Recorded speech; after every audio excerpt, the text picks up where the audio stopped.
Pierdolę prawo i sprawiedliwość, pierdolę was za oszustwo i chciwość, pierdolę was za zakłamanie, pierdolę was i tak tu zostanie. Pierdolę prawo i sprawiedliwość, pierdolę was za oszustwo i chciwość, pierdolę was za zakłamanie, pierdolę was i tak tu zostanie. Wywalili ludzi na wszystko co mogli, węgiel 3 koła i zapomogi, paliwo za dychę już sztucznie za 7. Myślą, że ludzie są tępym pojebem, pisowskie kasztany zafiksowane, chujem karmione i karakane. Cześć, witam was serdecznie. Moi drodzy, na początek bardzo chciałbym was przeprosić, że w tym tygodniu w sumie prawie się nie odzywałem, praktycznie z wyjątkiem poniedziałku, ale nie miałem czasu, nie miałem kiedy.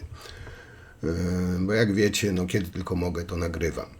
Dzisiaj też nie będzie za długi materiał, ale myślę, że też tam wart poruszenia jednego czy dwóch tematów.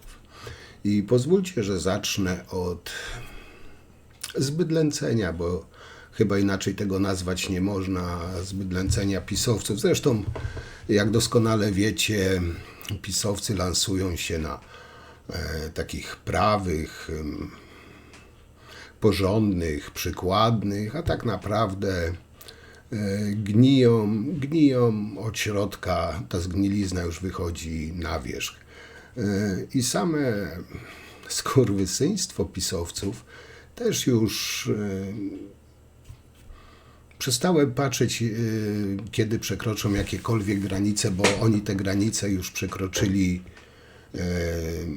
wiele lat temu. I o czym chcę dzisiaj powiedzieć? 14 stycznia w Gdańsku, w siedzibie Solidarności, w rocznicę śmierci Pawła Adamowicza, pisowcy zorganizowali sobie, wyobraźcie, imprezę karnawałową.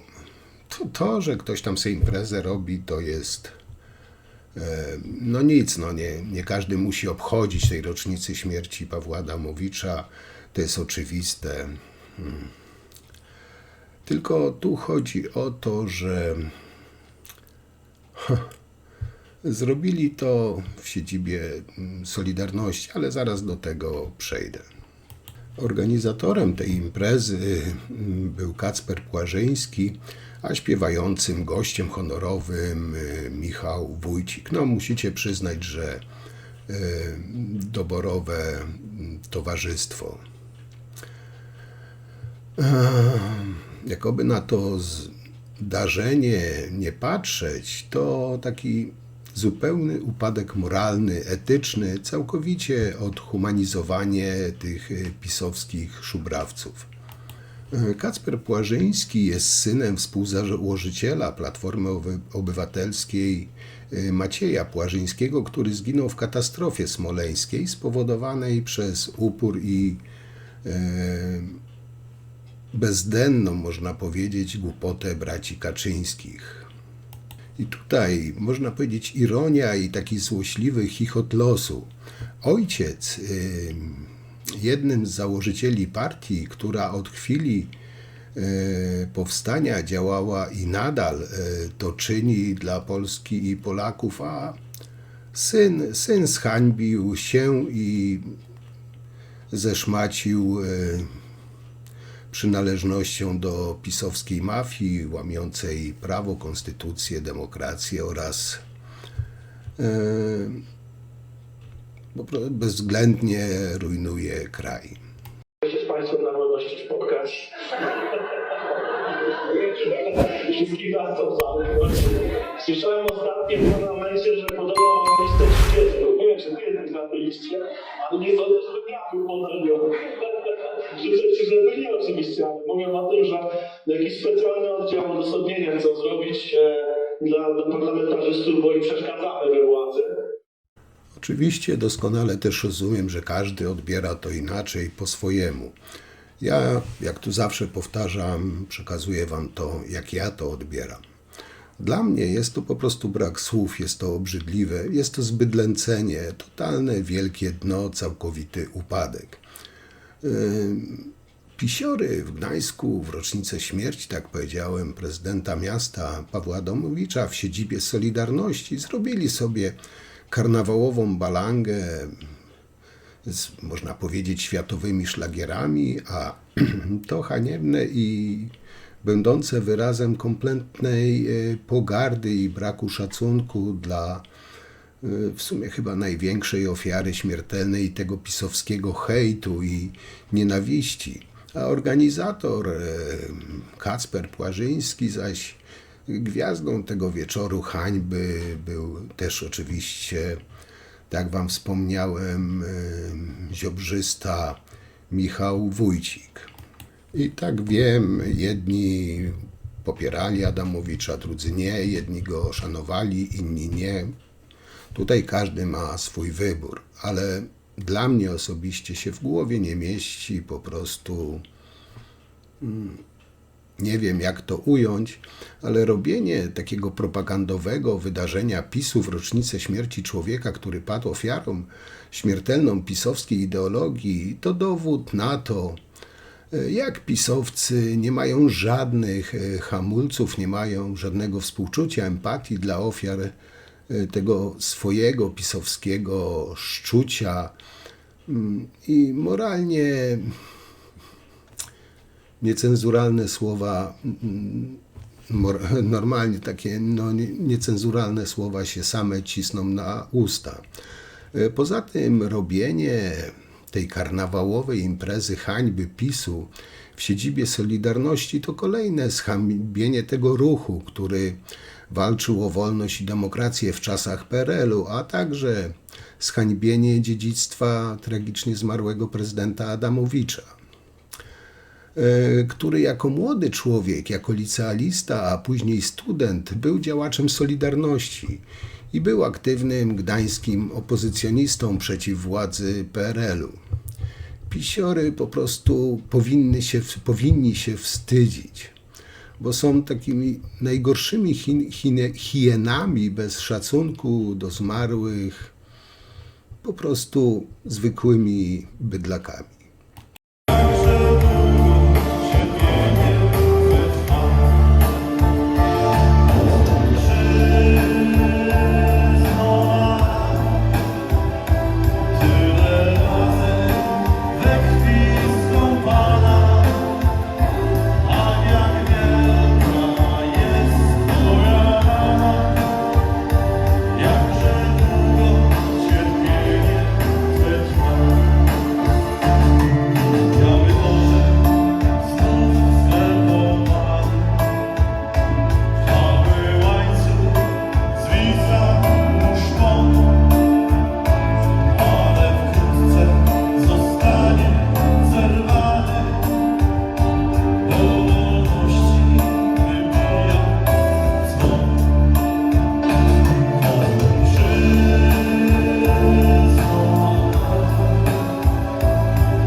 No i kolejna sprawa jeszcze tak kończąc ten temat, tutaj ludzie, którzy co miesiąc oddają pokłon schodom, mówię o schodach smoleńskich, i są w tym zatrzewieni do tego stopnia, że biją pod tymi schodami tych, którzy im stają na drodze. Atakują Trzaskowskiego za znicze palone przy tablicy z nazwiskiem zamordowanego dzięki nagonce PiS prezydenta Gdańska. No to już nawet nie jest hipokryzja, to jest po prostu, tak jak powiedziałem, skurwysyństwo i zwykłe zbydlęcenie. Ale powiem wam tak, nie wiem, może jako małe pocieszenie, że nie wszyscy Niemcy byli nazistami i na szczęście nie wszyscy Polacy są pisowcami. To chyba dobrze podsumowuje to ich całe niby zachowanie. Dzień dobry panie ministrze. No dzisiaj Dzień dobry byliśmy panu. świadkiem tego, jak ta postsowiecka hydra znowu podniosła łeb A ja w cyrku nie będę jeszcze śmiał. i coś paskudnego, że były oficer WSI zaczął pluć i pana, który ma piękną kartę walki w opozycji antykomunistycznej, Nie będę jeszcze śmiał. który od samego początku walczył z agenturą, próbował doprowadzić do dekomunizacji, do lustracji, Nie będę jeszcze śmiał. który był w rządzie świętej pamięci Jana Olszewskiego, który likwidował WSI, Nie, który sprowadzał Ale wojska. nie pan wszystkiego nie tłumaczył, ona nie jest konduktorem. bo już mam rzeczywiście 76 lat, w związku z tym różne rzeczy się... Ale Dała wilczy bilet ona. Moi drodzy, i tak na zakończenie kilka słów. To będzie jako spoiler do następnego materiału, który mam w przygotowaniu. Ale to będzie podsumowanie, że tak powiem, tego materiału i zapowiedź następnego, może tak to ujmę. I powiem wam szczerze, że mam już serdecznie dość wyręczania polityków oraz PR-owców PO. Tutaj no niestety muszę wrzucić łyżkę dziegciu do koalicji rządzącej. Tak powiedziałem, no między innymi ja mówię tu o sobie, ale nas jest oczywiście bardzo wielu.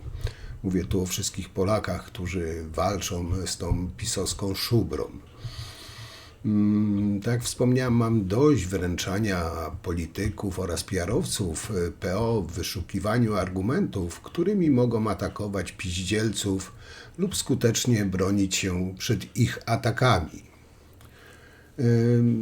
Powiem wam, że czasami mam dość również bezradności polityków i PR-owców PO czy tej całej koalicji wobec ataków piździelców i ciągłego przyjmowania przez nich postawy defensywnej. Bo tak naprawdę, jeśli już ktoś bierze całkiem przyzwoite pieniądze za użeranie się z tymi bandziorami Kaczyńskiego, to niech się wywiązuje ze swoich obowiązków. Mówię tutaj o politykach koalicji.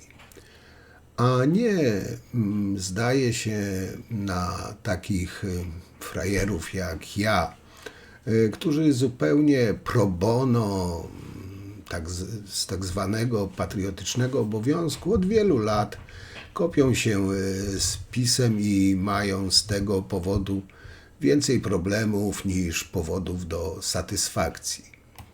Bo tak naprawdę my mamy pomagać politykom koalicji, a nie wyręczać ich w myśleniu i w działaniu. W końcu kwietnia 2020 roku przygotowana do zorganizowania tak zwanych wyborów kopertowych zaczynały już iść, jak pamiętacie, pełną parą. Piździelcy działali w panice, chaotycznie, bo zdawali sobie sprawę, że jeśli nie uwiną się z wyborami do 24 maja, to prawdopodobnie główka prącia prezesa będzie musiał wyprowadzić się z pałacu. Mówię tu o wyborach prezydenckich. Nie ma się już czego bać. Latem wirusy grypy i ten koronawirus też są słabsze. Dużo słabsze. Widać to już dzisiaj po sytuacji w Polsce. Spokojnie można iść na wybory. Apeluję zwłaszcza do osób, które nie poszły, bo się obawiały czegoś. Nie ma się już czego bać. Latem wirusy grypy i ten koronawirus też są słabsze. Dlatego pisowcy tak na siłę chcieli zrobić te wybory prezydenckie, bo utrata przez PiS urzędu prezydenckiego mogła bardzo skomplikować Kaczyńskiemu dalsze rządy i zapoczątkować efekt kuli śniegowej w sondażach. Na drodze do zorganizowania tych całkowicie nielegalnych wyborów stała jednak między innymi Państwowa Komisja Wyborcza, która zgodnie z konstytucją jest jedynym w Polsce organem uprawnionym do organizacji wszelakich wyborów lub referendów.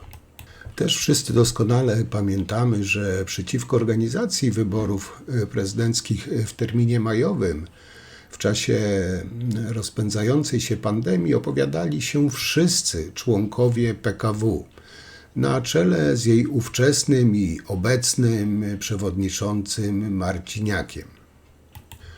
Składając niespełna rok temu, w kwietniu 24 roku, zeznania przed Sejmową Komisją Śledczą do spraw wyborów kopertowych, Marciniak powiedział, że w dniach 5 i 7 kwietnia 20 roku PKW wydała 2 oświadczenia, w których wyraźnie stwierdziła, iż nie ma żadnych możliwości organizacyjnych ani prawnych dla przeprowadzenia wyborów prezydenckich w maju 2020 roku.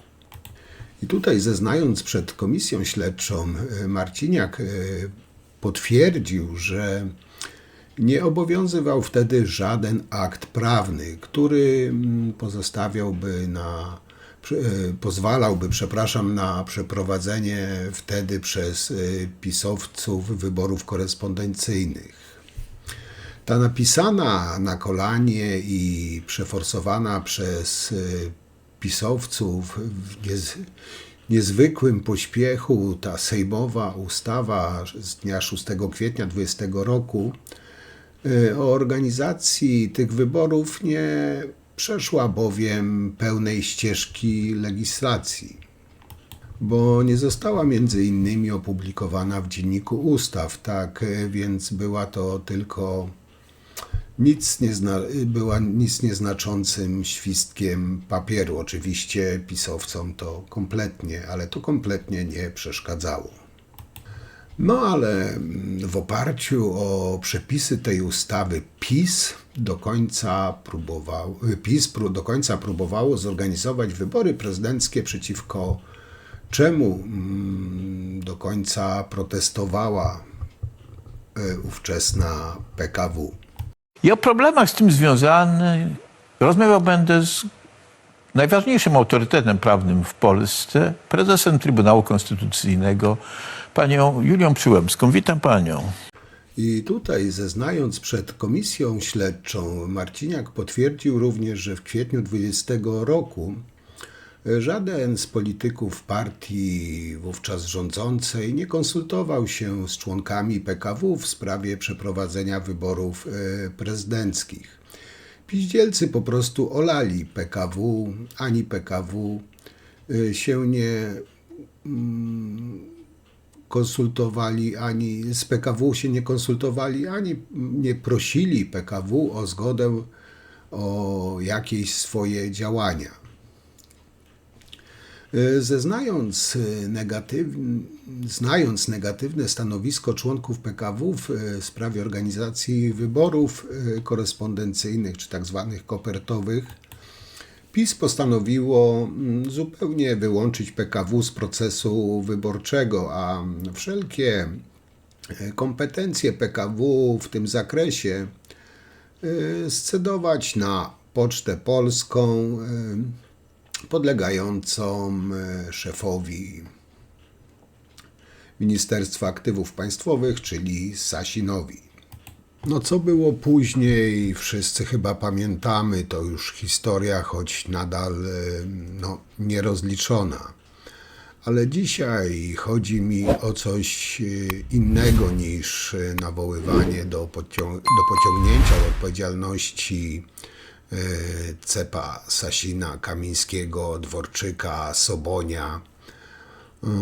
Od kilku dni, nawet chyba miesięcy, a z pewnością tygodni trwa wściekły atak na polityków PiS, na ich oczywiście mediów, Republiki i tym podobnym szmatławcom, wymierzony w rząd Tuska, a przede wszystkim ministra finansów Domańskiego. Sygnałem do ataku była ostatnia uchwała PKW zatwierdzająca sprawozdanie PiS za rok 2023.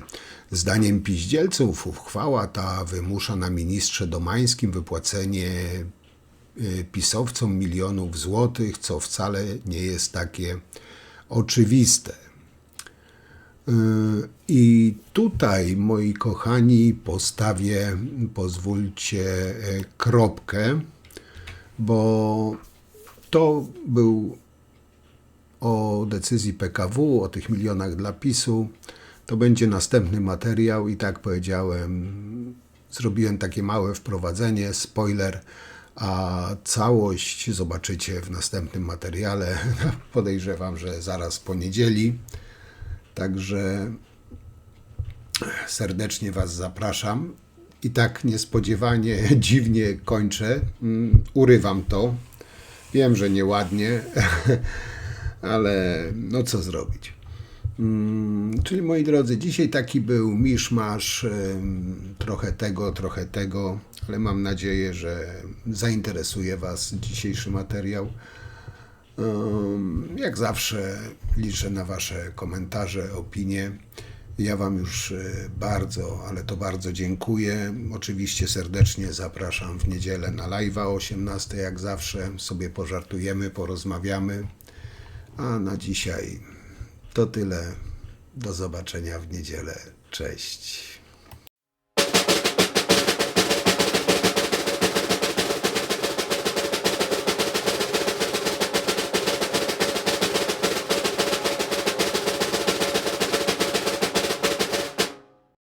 Ale ja mam takie pytanie.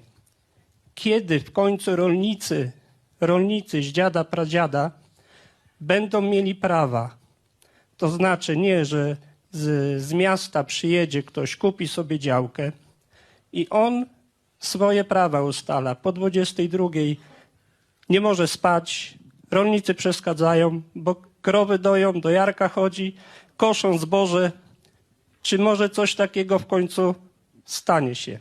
Drugie pytanie, co z małymi gospodarstwami? Dziękuję. No dziękuję. Proszę Państwa, to jest pytanie jako żywo nieuzgodnione, przynajmniej ze mną na pewno.